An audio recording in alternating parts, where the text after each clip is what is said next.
नाज़रीन, जमाल Shah भरसा higher secondary school असगराबाद में 9हीं ऐं 10हीं क्लासनि जे इम्तिहाननि दौरान पोज़ीशन खणंदड़ शागिर्दनि खे अवॉर्ड ॾिना विया।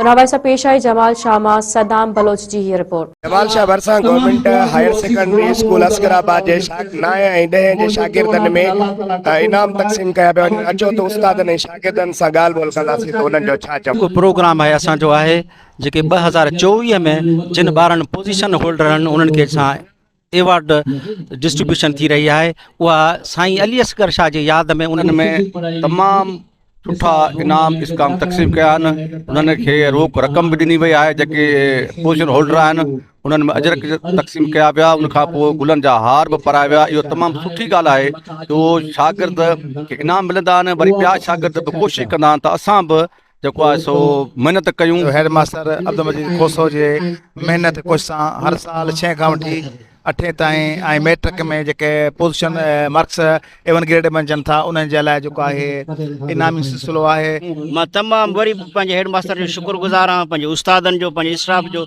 जिन हे कमु माना असांजो जेको ॿारहाड़ी जो तबिको आहे उहो जॾहिं इम्तिहान में पास थो थिए त उनखे केर बि शाबस बि नथो ॾिए ऐं हुनखे इहा ख़बर न आहे त बराबरि मां ॾाकण जो हिकिड़ो ॾाको टपी मां ॿिए ट्रापे ते आयो। शुक्रगुज़ार आहियां अॼु मां सर अब्दुल मजीद जी असांखे स्कूल खुलारायो। अॼु स्कूल जो न हुजे हा त असां अवॉर्ड न खयो हा। असां महिनत असां स्कूल न आयो आहे। इम्तिहान जो है उसके रिजल्ट के इनाम जो है बच्चों की हौसला अफजाई मैं करता हूँ।